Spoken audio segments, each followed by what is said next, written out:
मेरा दिल एक अजीब सी कैफियत से गुज़र रहा है आजकल। यूँ लगता है कि जैसे मेरा दिल एक कश्ती में सवार है और वो कश्ती दरिया से होती हुई समुंदर की गहराई में जा रही है।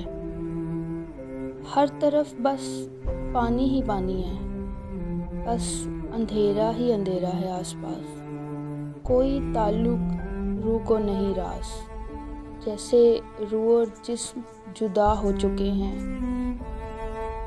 दिमाग और दिल खफा हो चुके हैं। न दिल की कोई आवाज़ है, न सोचों में कोई राज है, कोई कहीं नहीं है। अभी तो यही थी मैं, अब कोई नहीं है।